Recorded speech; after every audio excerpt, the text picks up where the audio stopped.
This is Urdizzle back with my Zero to Hero series, and we're in Chapter 2, Episode 3. You can see my profile. I'm level 2 now with 3 aces. And the last video in Episode 2, I tackled my first B tier. And originally I was going to tackle the A tier events, but I decided to go ahead and jump into my first Pro Tour in Rec. Now, full disclaimer, I already told myself that if I do really well on this, I will quit at the end of round 4 because I don't need to be popping into Rec and crashing the leaderboards and messing people up. So we'll see how it goes with this bag. I mean, there's no guarantee that I throw well with this bag because a lot of these discs I don't have as much experience with as I do my main bag. But I will definitely, if I do well, I will not try to win or move up the leaderboard. Like, that's not what I'm going to try to do.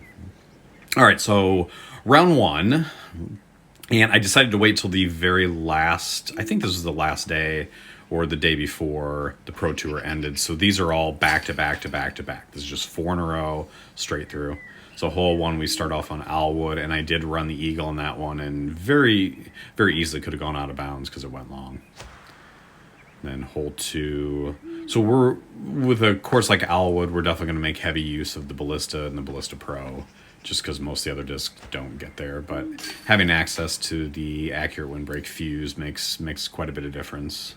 And most players, when they come into their first Pro Tour, they shouldn't expect to do well. It should be more about gaining experience, coins, and just general game experience, like what it's like, the pressures. You'll see a lot of people post in the Facebook group about how they feel the chains are different in a Pro Tour. It's not. They're exactly the same. It's just, I think, nerves set in and the pressure of not being able to restart or not wanting to quit. It's a different feel. It's kind of like in real disc golf, because I played disc golf now for over 20 years. And it's just tournament play is just different from casual play. It's just different. It feels different. Different stresses on your body. All right, so we shift over to Blueberry, and these should be pretty easy. I'm not expecting to get any aces, but I'm also not expecting to get any pars or bogeys. So just play my standard shots. For example, here, hole 5 is... almost got it there. Wow. Just an easy little musket shot. So the overall experience here is we're just trying to show what you should be doing, and it's okay to jump into Pro Tours and multiplayers if you want, just to test things out. I seen someone recently that actually, I checked their bag. They were a rec player with no rating, and they were playing multiplayer games with just the 2 discs. And I can't even imagine what that experience would be like, having, what was it, the dagger, beat up dagger and the beat up compass, and then trying to compete with people that have ballista pros and ballistas and recoils and accurate windbreak, everything. So it's just definitely an experience, but a lot of newer players don't know any better. I mean, they're just popping in and testing things out. All right, and then we're shifting over to Sunshine. So this is probably going to be a pretty crappy rating, the fact that it has Blueberry and Sunshine. But again, this is an easy one for rec players. And unless anything changed, I believe the Pro Tour is the same layout for rec players and for pro and advanced. Oh, get over. That was extremely fortunate. So I am not used to using that Ballista Pro, because that's a no attribute Ballista Pro. So you will probably see some interesting shots where I try the shots that I would normally do, but they don't go well. All right, but these all discs, like I've got if you're to this point, as long as you've done the Challenge of Valley and gotten the 3 stars and all those, now it's gonna miss. I mean, you've got the discs to tackle a lot of these holes, especially if you want to play conservative. And so we went Owlwood, Blueberry, and Sunshine. That's a 10 under, so I'm guessing that'll be probably in the 9. Oh, and I missed. Jeez. Yep, that was careless. And that's, I run that hole more, but I mean, I know that was too much power. So, all right, we finished 9 under, and I believe the leaderboard, the hot round, was a 9 unders, I think.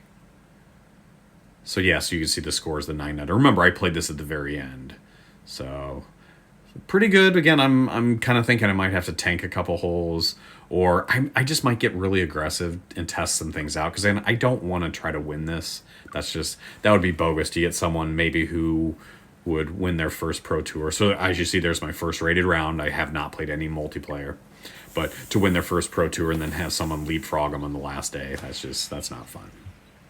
All right, so we jump into round 2, and these I didn't really check the scores, but going off memory, I think there was at least one 8 under, maybe 2, and then some other scores. So probably not a very easy layout. And for round 2 and moving forward, I'm going to speed things up a little bit so it doesn't waste time. Round 1, I kept it regular speed, but starting off on Blueberry, it makes me wonder what courses are coming up next for holes 4 through 9. And that was most definitely not a good tee shot on the Blueberry par 4. And we can try to run this, but we're most likely going to end up with a birdie. Yeah, it was a pretty good run.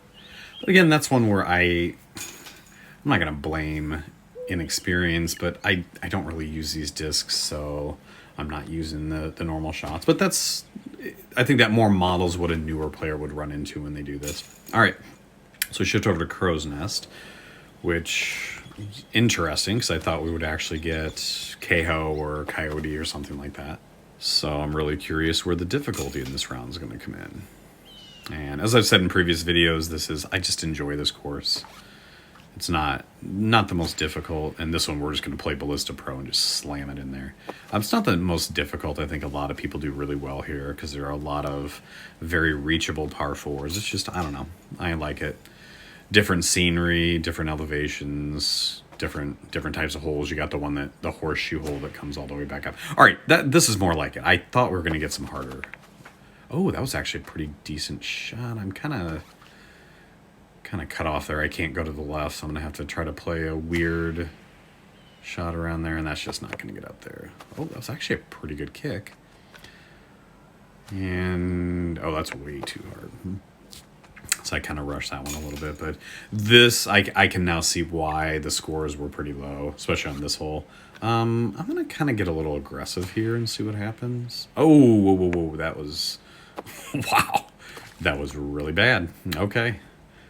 I mean, I needed some strokes though, because I'm not trying to win this, so I don't mind adding a couple strokes there. We'll see what happens the rest of the round, but that was not exactly what I was trying to do. Okay, so that's pretty solid. At least save the bogey.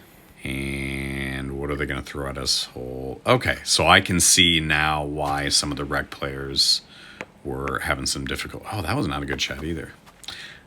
I have not played this course as much as I need to. I hit those sidewalls a little more than I probably should with accurate discs, so I'll probably go practice that at some point. All right, we ended up 7 under, still pretty good, even with the bogey and the par. And I'm thinking we might have to start giving some strokes back. I don't want to cut it too close and move too far up to the leaderboard. So I think hopefully it gives me some opportunity to just be not stupid aggressive, but maybe do some of the things that a new player would actually do. So it looks like round 3 hot rounds were like 6s and 5s. So up Kehoe Park. So we'll play the Windbreak Ballista for this hole, and that's a pretty good one. I've actually shifted over to a roll disc on that hole just because it likes to kind of settle up there nicely. And hole. So this is Kehoe Park, but these aren't what I would consider the traditional really, really, really difficult holes. But again, if you're a new player, these can probably be a little daunting. I'd be curious how many people up on this leaderboard, like what their experience level was, especially for like this one. Okay, yeah, these are tricky. Oh, that's gonna miss it. Okay, I did not miss it, but that is a 100% layup. I suppose you could try to make that. I'm pretty sure though, if you make it, they count it and then they just add a stroke. So I could probably have made that and given me a par, but that's stupid. I'm not going to mess with that. Not at this stage. All right, Lakeside. Let's go. I'm going to go wider than I know. Oh, that's out of bounds. That's way out of bounds. I would normally throw a river there. So I know a lot of people will look at that shot and be like, Curtis, what are you doing there? Like, why did you throw that shot? I don't really throw an Explorer on that hole. Like, I do throw a forehand, but I throw a forehand river. So I have no idea the aim spots for that because the river pretty much works for every single possible shot I could have on there. But hey, we needed to get some strokes back, so no biggie. You know what? This is one I can give him back too. I'm going to go ahead and try to make it across. And that ain't going to make it. It's close. I think this is a good spot to give back some strokes. So we're going to try a couple different aim points here. See if the Ballista Pro, because I know new players are like, when am I going to get the Light Glide Ballista Pro, or when do I get the disc that'll help me get an Albatross on this? From those two shots, I can tell the Ballista Pro with no attributes just doesn't quite have enough distance. But it also tells me that if I get even something simple as a glide, doesn't even have to be a good one, just a glide Ballista Pro, it would probably get across there. I've never thrown a glide wind. I don't think I have one of those in the bag. No. All right, and then Owlwood. Throw the Ballista Pro. That's pretty good stuff. Wonder if there's some other holes here we may be able to give something back. I guess I do have a 4 and a 7 on there, so I don't really need to give much more back. I'm at a -1. All right, this is one I don't really have to try to give back. This is definitely a tricky hole.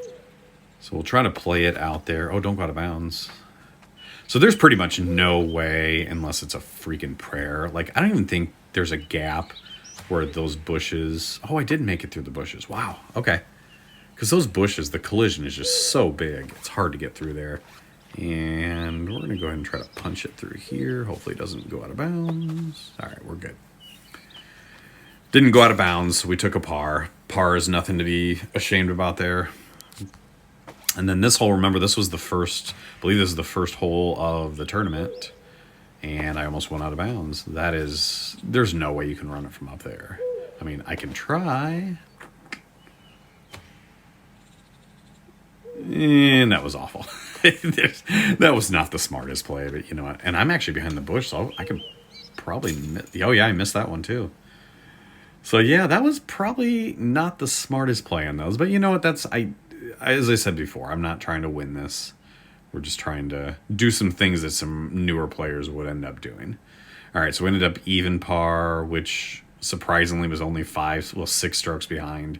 But that puts me in a better position to where I can just kind of mess around a little bit and try to do reasonably well in the final round and not have to worry about overtaking anybody. So we're starting off with Coyote. Ooh, Canyon.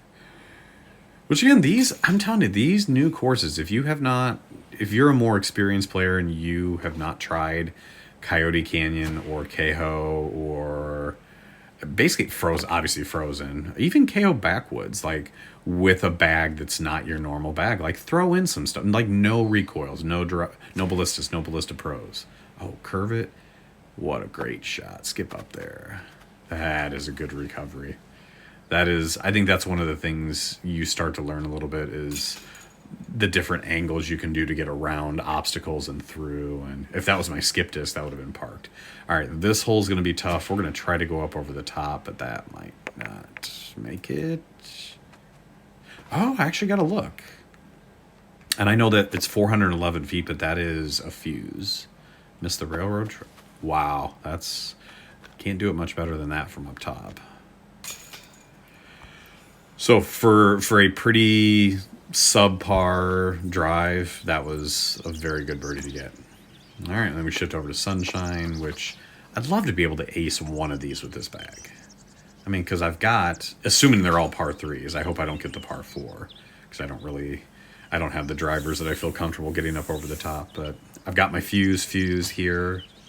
Man, that ain't going to work either. I've had a rough go on these Sunshine holes.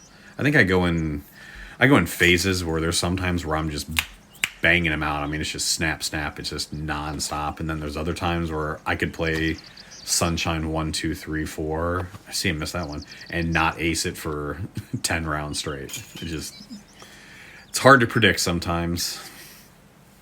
All right, and we are ending this tournament on Kehoe Park. That is not a good shot. That stayed in bounds. Oh, I don't even know what to throw here. I guess we'll go high here. Let's see what that... Oh, that's bad. That ain't going to make it. Nope. Maybe aim a little lower. Let's try that. That should be... I didn't make it either. Oh, no. Really? I actually thought that was a good one. That's why I like the roll disc, though, because it would just kind of stop. Out of bounds again. We're gonna keep going until we get it. That's the right disc. I just needed to ease up a little bit.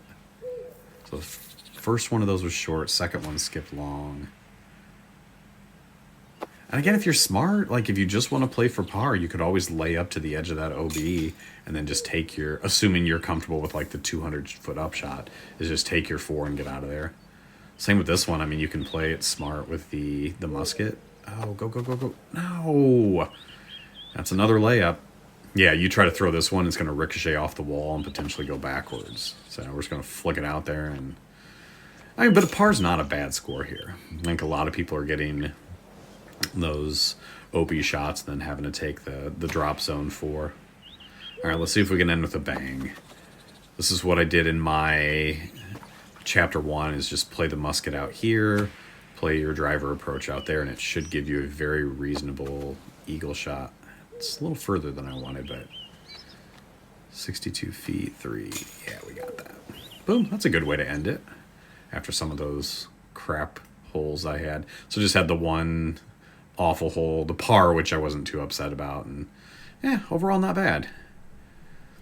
So we finished at a 21 under. Looks like the top score is 27, and I don't know how much time was left. There may have been better scores, but that goes to show, don't be a bagger. Don't come in here and take over wreck. As all those holes that I was goofing around on and giving away strokes, I was still only 6 shots out. So just let those guys have it, Robert and Anonymous and whoever else is in there.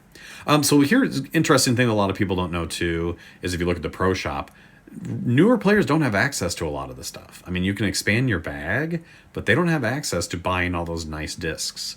So part of the leveling up process is getting the coins and getting the experience, but it's also gaining access to some of those better discs that are in the shop. So, all right, well, hopefully you guys enjoyed the first pro tour for my Zero to Hero account. Again, still got the 3 aces. We talked about that in the previous episode, but I think next episode we will probably venture into the A tiers and maybe daily tournaments and just see how it goes. But you notice the process is very, very, very slow. All right, so hopefully you enjoyed, and I will be back for the next episode.